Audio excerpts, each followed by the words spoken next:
আমার এক্স অক্ষের ক্ষুদ্রতর অংশটা আসলে এক্স অক্ষের উপরে থাকছে নাকি নিচে থাকছে। এখন কেন্দ্রটা যদি ধরো হচ্ছে, কেন্দ্র তো আমার কোথায় আছে, এই জায়গায় চলে আসছে, তাই আমি বুঝছি যে এক্স অক্ষের ক্ষুদ্রতম অংশ কোথায় আছে, নিচে আছে। অনেক কনসেপ্টের কথা বলছি। যখন একাডেমিক সিরিজ নামাবো, একাডেমিক ক্লাসের ইউটিউবে ইন্টিগ্রেশন আলাদা সিরিজ নামাবো, তখন প্রত্যেকটা জিনিস বেসিক ধরে ইন ডিটেলসে বলবো। যেহেতু আমাদের HSC board question analysis series, অত ইন ডিটেলসে বলার সময় নাই, তাই আমি ইন ডিটেলসে বলতেছি না, বাট মুখ দিয়ে বলে দিচ্ছি, ওগুলো একটু মন দিয়ে শুনে নিও, ঠিক আছে? আচ্ছা, এটা কি বলা হচ্ছে, একটা বৃত্তের সমীকরণ দিয়ে দেওয়া আছে, এক্স অক্ষ দ্বারা সীমাবদ্ধ ক্ষুদ্রতর অংশের ক্ষেত্রফল বের করতে হবে। তাহলে এই বৃত্ত সম্পর্কে ভালো মতো আইডিয়াটা রাখা লাগবে, ঠিক আছে? এই বৃত্ত সম্পর্কে আমরা ভালো মতো আইডিয়াটা রাখবো। তো এই জায়গায় তোমার বৃত্তটা এটা দেওয়া, তোমার এখানে বৃত্ত যে সমীকরণটা দেওয়া, x square by y square plus 6x minus 8y minus 15 equal to 0, okay? আচ্ছা, এখন তোমার কাজ কি? এখন তোমার কাজ হচ্ছে এক্স অক্ষ দ্বারা সীমাবদ্ধ ক্ষুদ্রতর অংশের ক্ষেত্রফল বের করতে হবে। তাহলে এই বৃত্তটার কেন্দ্র কোথায় এটা একটু বের করা, বৃত্তটার কেন্দ্র কোথায় একটু বের করে নেওয়া, আর ব্যাসার্ধ আসলে কি সেটা বের করে নেওয়া, ওকে? তো এটা তো আশা করি বৃত্ত তো তোমরা পারো। বৃত্তের কেন্দ্রের স্থানাঙ্ক তোমার আসবে, কেন্দ্রের স্থানাঙ্ক তুমি যদি নাও, কেন্দ্র তুমি পাবা এক্স এর সহগকে -2 দ্বারা ভাগ করে, ওয়াই এর সহগকে -2 দ্বারা ভাগ করে কেন্দ্র তুমি পাবা। তাহলে এখান থেকে কেন্দ্র যেটা, কেন্দ্রের স্থানাঙ্ক তোমার আসবে -3,1, ওকে? আচ্ছা, আর ব্যাসার্ধ যদি আমরা বের করি, ব্যাসার্ধ বের করলে তোমার আসবে হচ্ছে √g² plus f² minus c। এখন আমাকে একটু ক্যালকুলেটর লাগবে, ক্যালকুলেটর তো আমার কাছে এই মুহূর্তে নেই।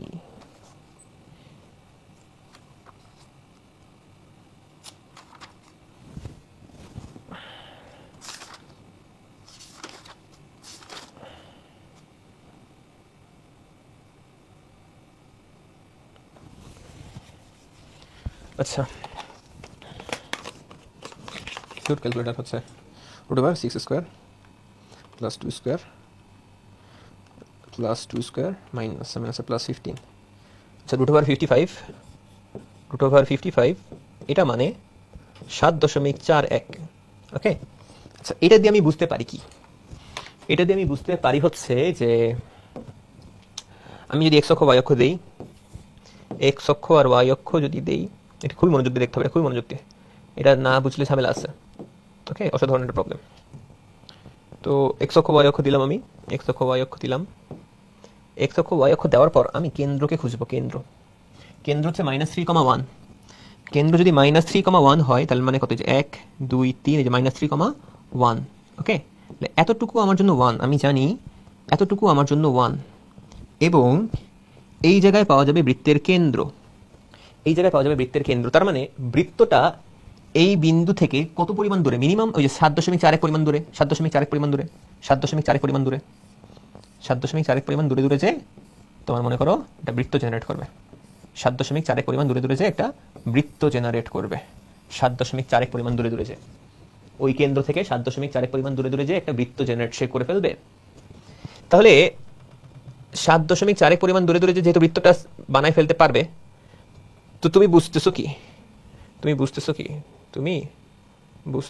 যে আমার কেন্দ্র কই? ধরো এই তো,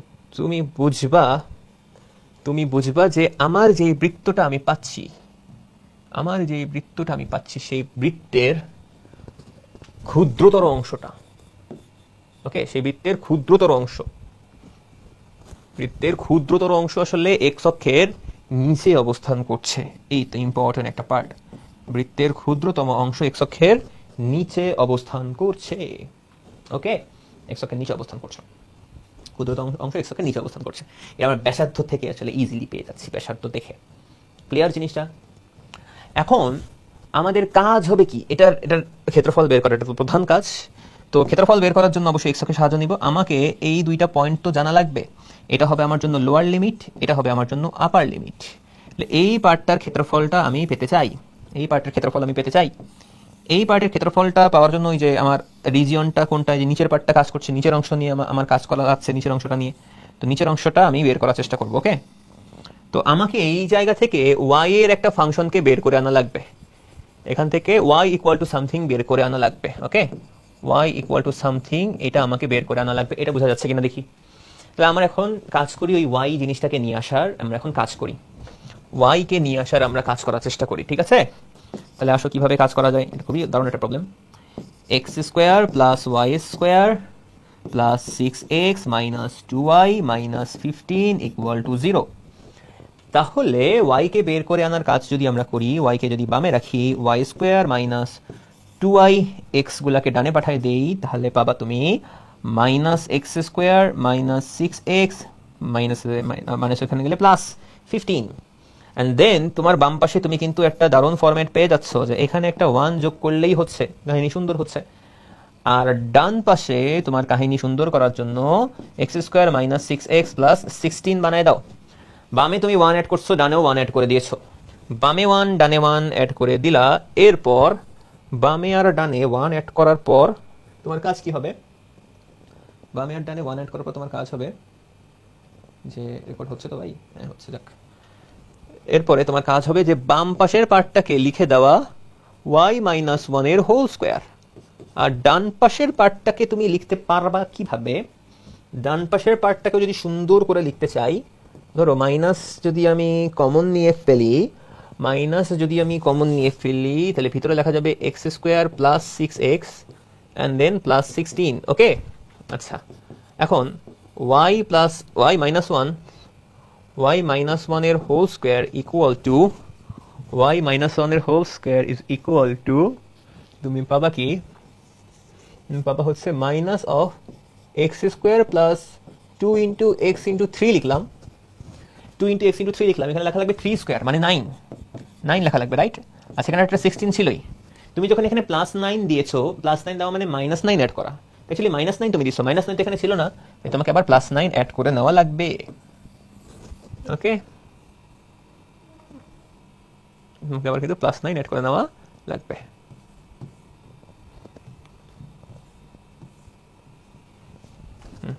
তো এখন সামনে যদি আমরা আগাই, y মাইনাস 1 এর হোল স্কোয়ার ইকুয়াল টু, এখানে পাবা মাইনাস এক্স প্লাস 3 এর whole square plus 25।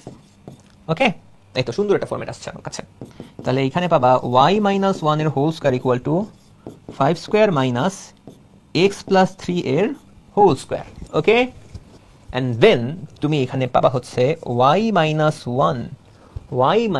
1 equal to plus minus root over 5 square minus x plus 3 এর হোল স্কোয়ার। এই জায়গাটাতে এসেই আমরা চিন্তা করব যে আমি y এর পজিটিভ মান চাচ্ছি, এখানে আমি পজিটিভ মানটা নিব নাকি নেগেটিভ মানটা নিব, এখানে আমরা পজিটিভ মানটা নিব নাকি নেগেটিভ মানটা নিব, ওটা নিয়েই আমরা চিন্তা করছি। এখন পজিটিভ মানটা নিতাম যদি আমার এই অংশটা কাজ করতো। খেয়াল করো, খুবই মনোযোগ দিয়ে খেয়াল করো, খুবই অসাধারণ একটা প্রবলেম, তো তাই আস্তে আস্তে আমি করাচ্ছি।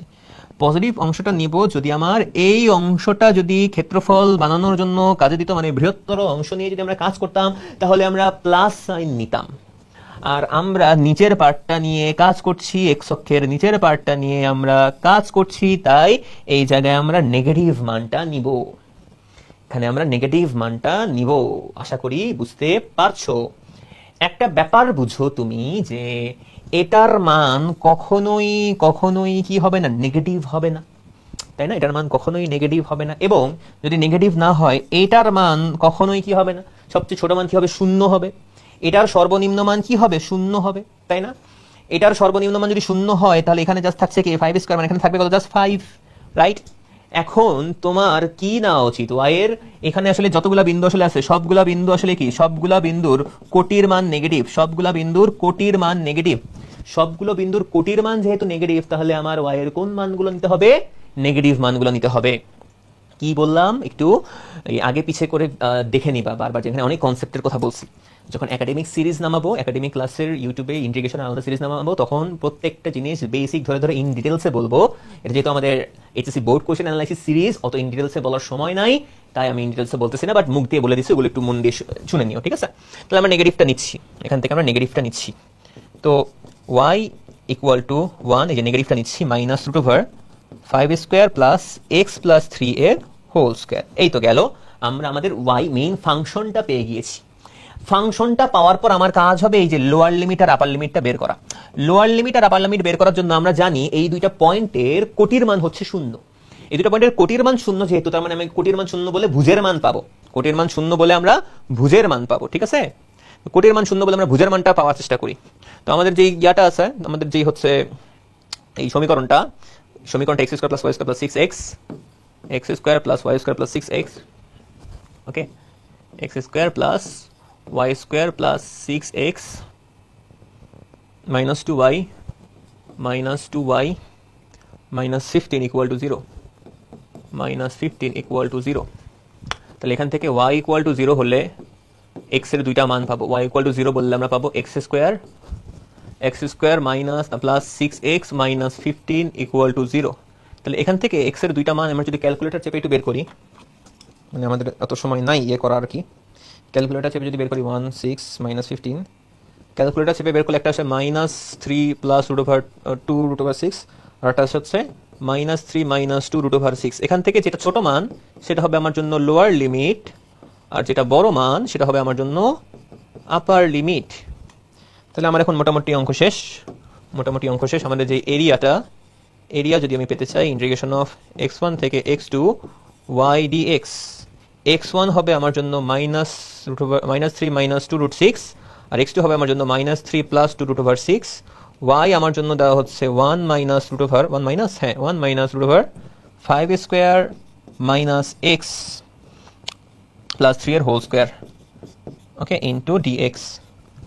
তো এখন যদি সামনে আগাতে থাকি,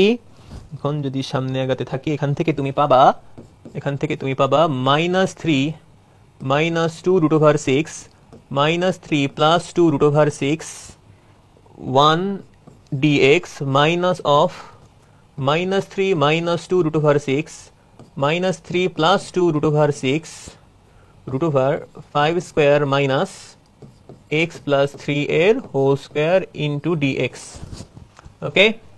তো এখান থেকে তো তুমি ইন্ডিকেট করলে বাবা x, আপার লিমিট আর লোয়ার লিমিট এভাবে বসাতে হবে। বাবা মাইনাস 3 প্লাস 2 রুট ওভার 6, আর এখানে বাবা minus 3 minus 2 root over 6 minus, এইখানে আমার ফর্মুলা পড়বে ওই যে ফর্মুলাটা আমি দেখাইছিলাম, root over a square minus x স্কয়ারের ফর্মুলা। মানে ওই x প্লাস 3 কে মনে তুমি x চিন্তা করতে পারবা, কারণ x এর লিনিয়ার ফর্ম হয়ে আছে। তাহলে লেখা যাবে হচ্ছে x বাই 2 রুট ওভার যা আছে তা minus a square by 2 into sine inverse x by a, upper limit হচ্ছে minus 3 plus 2 root 6, lower limit হচ্ছে মাইনাস 3 মাইনাস 2 রুট 6। এরপরের কাজটা আসলে পারা উচিত, upper limit minus lower limit বসাই দিবা, যা পাবা তাই অ্যান্সার।